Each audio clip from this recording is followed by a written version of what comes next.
Fala pessoal, Sonic Future na área para mais uma aula do meu curso. Hoje eu gostaria de falar sobre algo que eu considero muito importante e frequentemente eu vejo isso feito de forma equivocada em várias tracks que eu recebo para mixar ou apenas que alguns amigos mandam para eu escutar. E o que eu vou falar hoje é sobre articulação e movimento nos graves da track, tá? Eu vou dar um exemplo aqui numa faixa que eu estou fazendo agora, um groove que recentemente eu fiz, que se aplica bem a esse assunto. É um groove mais Afro House, mas isso se aplica a tudo, se aplica a techno, se aplica a progressive, qualquer tipo de som que tiver esse tipo de movimento.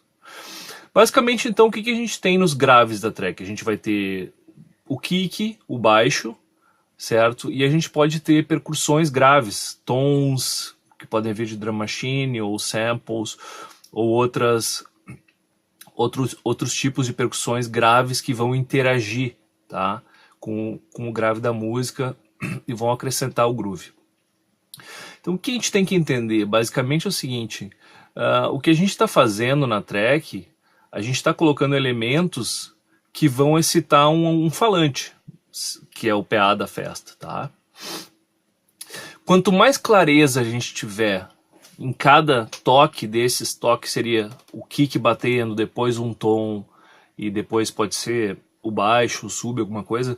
Quanto mais clareza e separação, mais fácil vai ser para o falante se movimentar e articular essa frase musical que a gente está bolando, tá?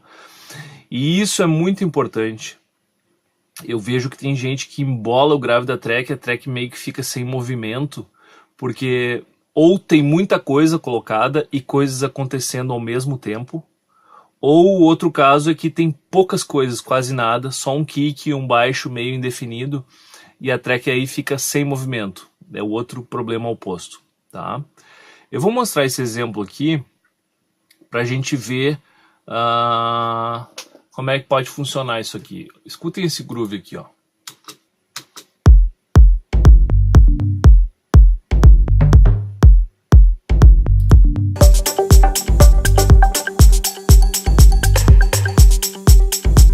É um groove bem afro. Mas o que eu quero mostrar aqui em especial é como esse grave acontece, ó. E como ele está bem articulado. Por quê?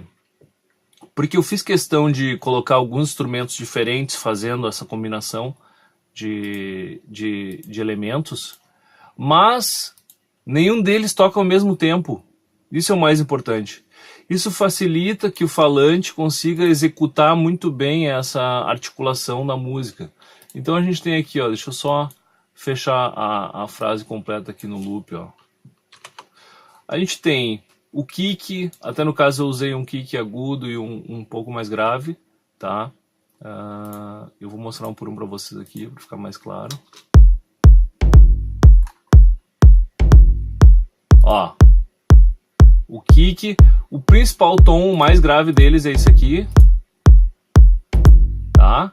Ó, ele não toca nenhuma vez com o kick. Depois eu tenho um sub, estão vendo? Depois eu tenho um tom agudo.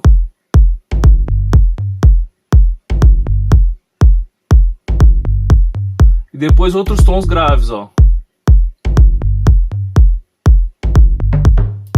Viram?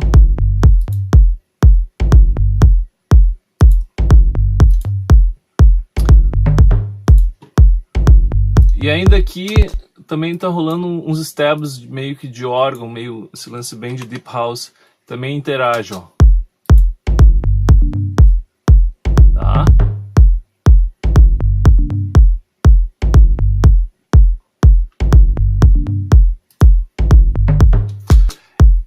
Esse tipo de movimento tá presente no techno também, esses grooves com tons e sub. A ideia mais importante que eu quero passar é isso, é que a intenção do movimento tem que ficar muito clara para isso ser, a gente poder depois equalizar e o falante tocar com clareza essa nossa ideia, tá? Essa é a principal mensagem que eu quero que fique aqui. E vocês podem montar esses grooves, às vezes até com BPM mais baixo, funciona também, vocês conseguem ouvir bem claramente a interação entre os elementos. Mas dá para fazer assim um BPM normal também, que não tem problema. O mais importante é isso, é ter em mente, evitar que elementos com a mesma frequência grave toquem ao mesmo tempo. Não que não possa tocar, mas tentar deixar um diálogo interessante, que isso fica muito mais fácil de mixar depois e muito mais claro para soar legal no PA. Tá bom então? Prestem atenção nesses detalhes e tentem fazer isso nas tracks de vocês e ver se elas vão melhorar essa clareza do movimento dos graves. Falou, até a próxima!